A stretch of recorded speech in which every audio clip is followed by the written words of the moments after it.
everyone. Hi.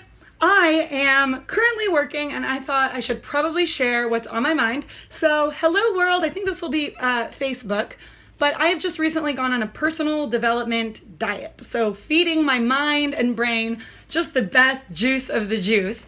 And I heard from Tony Robbins, I was listening to him earlier today, that the quality of your life is where you live emotionally.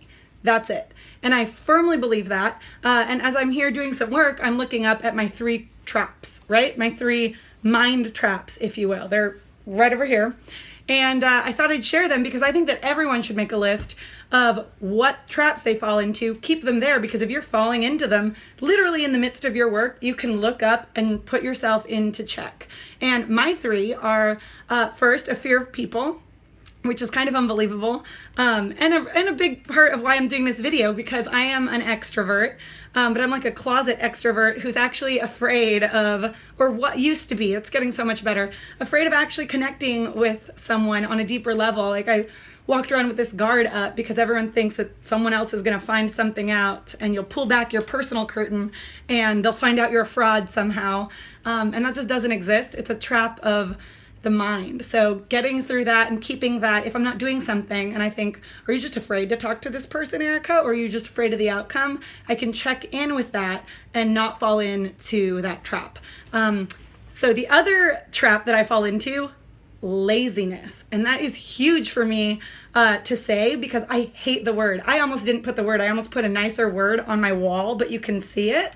And when I say laziness, I don't mean like a bum. I'm not lazy. I don't think I'm lazy, but inherent to my generation of millennials, we get this huge stigma and stereotype that we are all lazy. And I'm around it. And I do think that it exists and it's true. However, I have a take on that. I think that versus other generations where you could turn on the TV or maybe the radio, or there was just one form of media where you could access your role models or people doing what you wanted to do in life.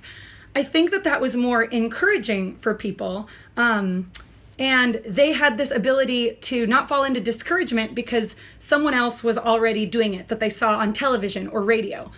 Well, in our generation, there's Instagram, Twitter, Snapchat, Facebook. You open your eyes or you open your phone and there are 1,000 people that you can see doing what you want to do. And instead of it being a symbol of hope or a symbol automatically that, oh, they're doing it, just one more example that I can do the same thing, that the marketplace needs what I want to bring, it actually acts as a discouraging mechanism. And I find that when, specifically to our generation, we see other people doing things, we get this loss of enthusiasm and something dies inside, and then we don't end up taking action. And that's where the laziness comes from. And I've fallen into it. I live in Los Angeles, like West Hollywood here. Girls look like they woke up, walked out, and this magic cloud carried them to success. Thus, the blogger and the influencer was born.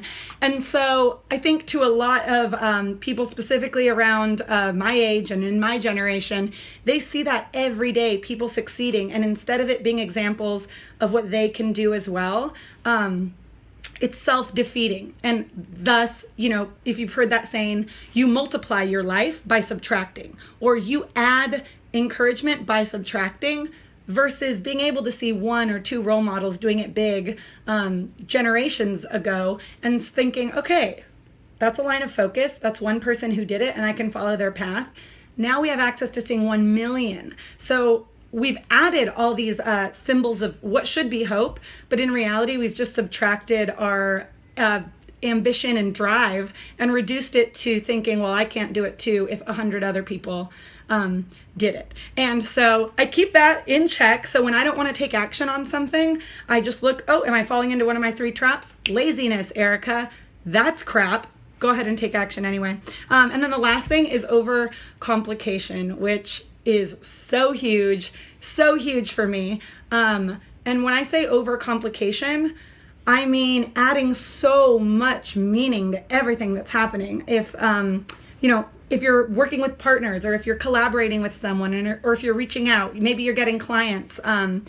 My other half shared with me recently, he is like robot and I'm like rainbow. But although I love my rainbows, I love my colors, what comes with that is lots of meaning everywhere. Everything is symbolic, including your work endeavors. So he shared with me the 3 SWs, which are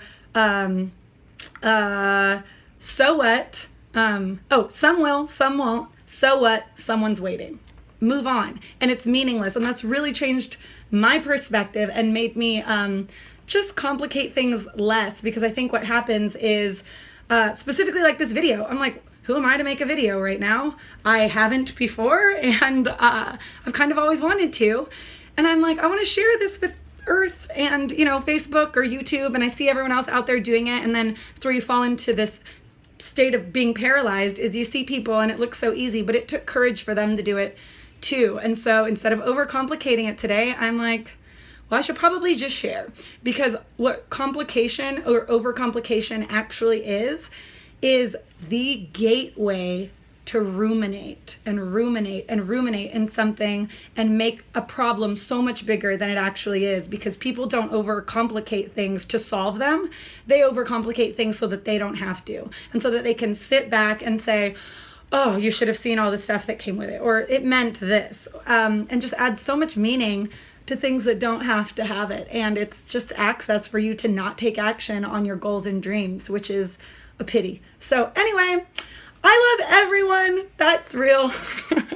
But yeah, my 3 traps, they were fear of people. You can see this. Laziness and overcomplication. And I will say, put them on your wall. I am a huge believer in the law of attraction. So it took a lot for me to put the word, specifically laziness, onto my wall, because I think that everything affects your atmosphere and the things that you're doing. But really, the law of attraction only works if you're being authentic and you're being real with everyone. And if I didn't I was being a little bit lazy at times when I should have gone the extra mile, or I went 99. I should have gone that 1% to accomplish things. So I put them on my wall, and it's actually a symbol of positivity. Because it's a nice little, it's a support system. So if you're one of those who's like, oh, I can't put negative words on my wall, they're not negative words. They're literally creating this yummy support system, if you're like me, on a neon sign that's going to help you get to the next level. So anyway, I thought I'd share that. And I love everyone. And yeah, okay, I'll see you soon, like next post or something.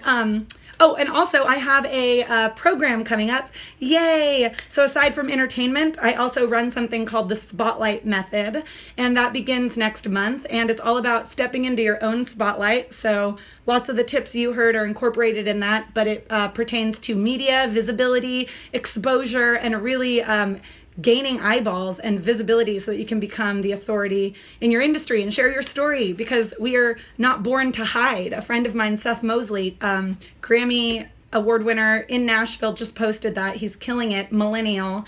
And I believe that. We're not born to hide. So surprise, everyone. So if you're sick of hiding, anything else that you have on your mind, message me or comment below. And yeah, I can tell you more about the program that starts next month.